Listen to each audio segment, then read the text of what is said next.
ನಮಸ್ಕಾರ ಮಕ್ಕಳೇ. ಮಕ್ಕಳೇ, ಇವತ್ತು ಒಂದು ವಿಶೇಷ ದಿನ. ಇವತ್ತು ಅಂತಾರಾಷ್ಟ್ರೀಯ ದಾದಿಯರ ದಿನ. ಏನು ಹಾಗಂದರೆ ಇಂಟರ್ನ್ಯಾಷನಲ್ ನರ್ಸಸ್ ಡೇ.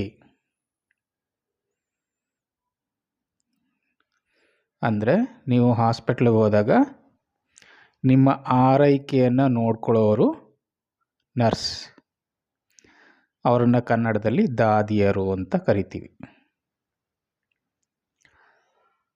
ಈ ಒಂದು ದಿನವನ್ನು ಪ್ರತಿ ವರ್ಷ ಮೇ 12ನೇ ತಾರೀಕು ನಾವು ಆಚರಿಸ್ತೀವಿ.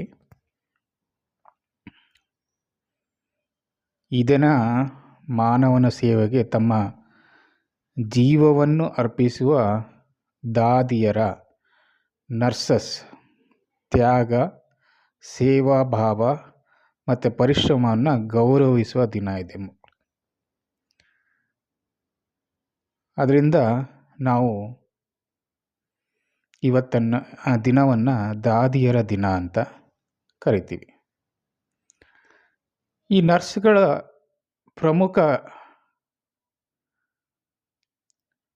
ಕೆಲಸಗಳೇನು ಅಂತ ತಿಳ್ಕೊಳ್ಳೋಣ ಮಕ್ಕಳೇ.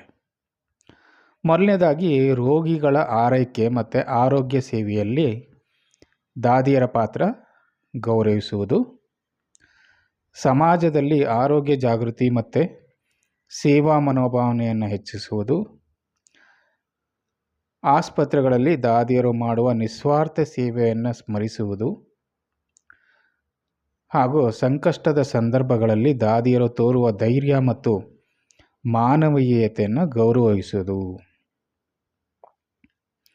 ಅಂದರೆ ಈ ದಿನದ ಸಂದೇಶ ಏನು ಗೊತ್ತಾ ಮಕ್ಕಳೇ? ದಾದಿಯರ ಕೈಯಲ್ಲಿ ಔಷಧವಷ್ಟೇ ಅಲ್ಲ, ಪ್ರೀತಿ ಮತ್ತು ಆಸೆಯೂ ಇರುತ್ತದೆ. ಮತ್ತು ಮಕ್ಕಳೇ, ನನ್ನ ಒಂದು ವೈಯಕ್ತಿಕವಾಗಿ ಅನುಭವನ ಹೇಳ್ತೀನಿ ಮಕ್ಕಳೇ. ನೀವು ಅಂದರೆ ಯಾರು ಆಸ್ಪತ್ರೆಗೆ ಸೇರಿದಾಗ ಅಲ್ಲಿ ವೈದ್ಯರು ಇಂತಿಂಥದ್ದೆಲ್ಲ ಅವ್ರಿಗೆ ಆರೈಕೆಯನ್ನು ಮಾಡಬೇಕು ಅಂತ ಹೇಳೋದ್ಮೇಲೆ ಅವರ ಜವಾಬ್ದಾರಿ ದಾದಿಯರದಾಗಿರ್ತದೆ, ಅಂದರೆ ನರ್ಸ್ದಾಗಿರುತ್ತೆ. ಅಂದರೆ ಸಮಯಕ್ಕೆ ಸರಿಯಾಗಿ ಅವರಿಗೆ ಔಷಧಿ ಉಪಚಾರಗಳು, ಅಂದರೆ ಡಾಕ್ಟ್ರ್ ಏನು ಕೊಟ್ಟಿರ್ತಾರೆ ಪ್ರಿಸ್ಕ್ರಿಪ್ಷನ್ ಸಲಹೆ, ಅದಕ್ಕೆ ಪ್ರಕಾರವಾಗಿಯೇ ದಾದಿಯರು ನಡ್ಕೋಬೇಕಾಗುತ್ತೆ. ಸ್ವಲ್ಪ ಹೆಚ್ಚು ಕಡಿಮೆ ಆದರೂ ಆ ಒಂದು ರೋಗಿಯ ಆರೋಗ್ಯದಲ್ಲಿ ಏರುಪೇರಾಗುತ್ತೆ.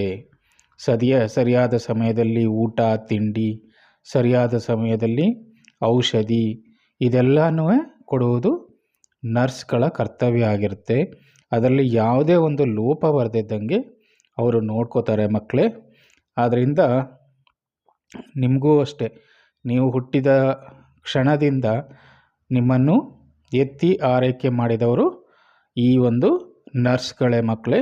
ಅದರಿಂದ ನೀವು ಇಂತಹ ದಿನಗಳೆಲ್ಲಾದರೂ ಈ ಒಂದು ನಮ್ಮ ಆಸ್ಪತ್ರೆಯಲ್ಲಿ ಇರುವಂತಹ ನರ್ಸ್ಗಳನ್ನು ನೆನೆದು ನಿಮ್ಮ ಮನೆಯ ಅಕ್ಕಪಕ್ಕದಲ್ಲಿ ಯಾರು ಇದ್ದರೆ ಅವ್ರಿಗೆ ಹೋಗಿ ನೀವು ಒಂದು ಶುಭಾಶಯ ವಿಶಸ್ನ ಹೇಳಿ ಮಕ್ಕಳೇ. ಆವಾಗ ಅವ್ರಿಗೆ ಬಹಳ ಖುಷಿ ಆಗುತ್ತೆ, ಅವ್ರಿಗೆ ಒಂದು ಸಾರ್ಥಕ ಮನೋಭಾವನೆ ಆಗುತ್ತೆ ಮಕ್ಕಳೇ. ಇದನ್ನು ಮರಿಬೇಡಿ.